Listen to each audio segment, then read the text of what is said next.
Saudara-saudari, Injil kita pada hari ini diambil dari Injil Lukas bab 13 ayat 22 sampai 30. Dalam perjalanannya ke Yerusalem, Yesus berkeliling dari kota ke kota dan dari desa ke desa sambil mengajar. Maka bertanyalah orang kepadanya, "Tuhan, sedikit sajakah orang yang diselamatkan?" Jawab Yesus kepada orang-orang di situ, "Berusahalah masuk melalui pintu yang sempit itu. Sebab aku berkata kepadamu, banyak orang akan berusaha untuk masuk, tetapi tidak akan dapat. Jika tuan rumah telah bangkit dan menutup pintu, kalian akan berdiri di luar dan mengetok-ngetok pintu sambil berkata, 'Tuan, bukakan pintu bagi kami.' Tetapi dia akan berkata, 'Aku tidak tahu dari mana kalian datang.' Maka kalian akan berkata, 'Kami telah makan dan minum di hadapanmu, dan engkau telah mengajar di jalan-jalan kota kami.' Tetapi ia akan berkata, 'Aku tidak tahu dari mana kalian datang. Nyala dari hadapanku, hai kalian semua yang melakukan kejahatan.' Di sanalah akan terdapat ratap dan ketak gigi.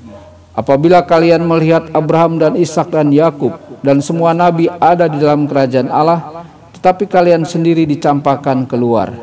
Dan orang akan datang dari timur dan barat, dari utara dan selatan, dan mereka akan duduk makan di dalam kerajaan Allah. Ingatlah, ada orang terakhir yang akan menjadi terdahulu, dan ada orang terdahulu yang akan menjadi yang terakhir." Demikianlah sabda Tuhan. Terpujilah Kristus.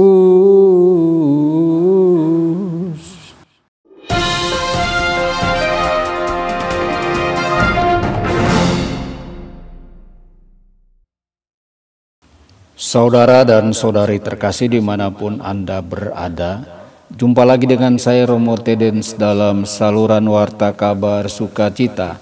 Semoga Anda semua dimanapun berada senantiasa dalam keadaan sehat dan bahagia. Yesus memiliki tujuan yang jelas. Dia sedang menuju Yerusalem. Dia tahu bahwa misinya adalah untuk mencapai puncaknya dalam pengorbanan dirinya di kayu salib untuk penebusan dunia. Meskipun dia tetap sibuk dalam perjalanan, Yesus melewati kota-kota dan desa-desa mengajar sambil berjalan.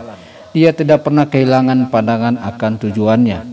Saudara-saudari, apakah kita tahu apa tujuan perjalanan kita? Apakah kita tahu bagaimana segala sesuatu yang kita lakukan dalam kehidupan sehari-hari, kita berkontribusi pada perjalanan itu?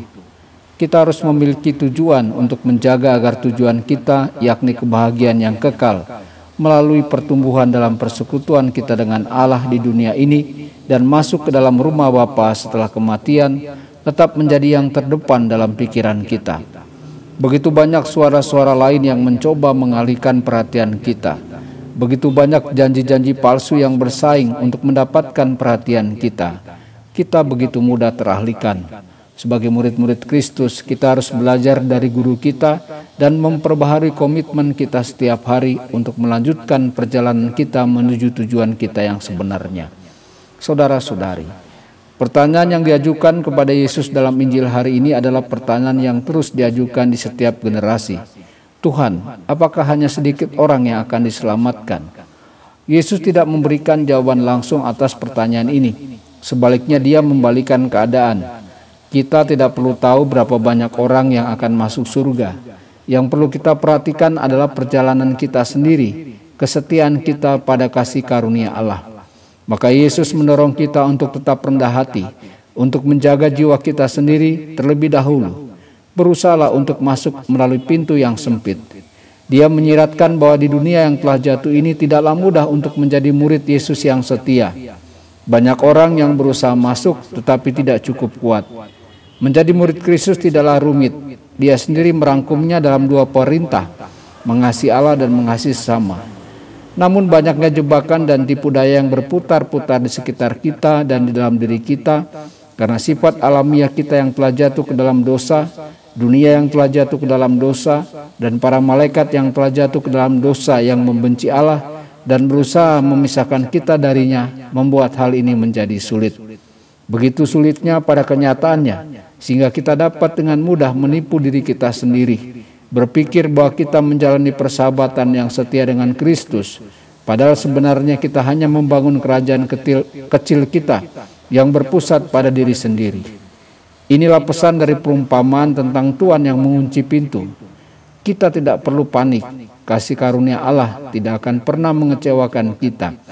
Kita hanya perlu tetap rendah hati, tetap fokus memanfaatkan dengan baik berbagai sarana pertumbuhan rohani yang ditawarkan gereja kepada kita, dan percaya bahwa Allah akan melakukan sisanya. Saudara-saudari, nada jawaban Tuhan kita kepada penanya dalam Injil hari ini dapat membuat sebagian pembaca merasa terkejut, bahkan mungkin pesimis.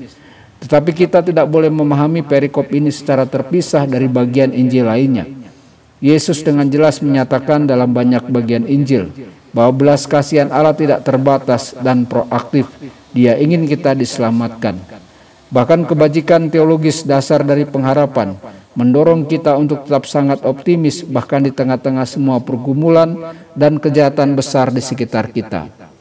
Katekismus nomor 1821 menunjukkan, oleh karena itu kita dapat berharap pada kemuliaan surgawi yang dijanjikan oleh Allah kepada mereka yang mengasihi Dia dan melakukan kehendak-Nya. Dalam setiap keadaan, setiap kita hendaknya berharap dengan rahmat Allah untuk bertekun sampai pada akhirnya dan memperoleh sukacita surgawi sebagai upah kekal dari Allah untuk perbuatan-perbuatan baik yang dilakukan dengan rahmat Kristus.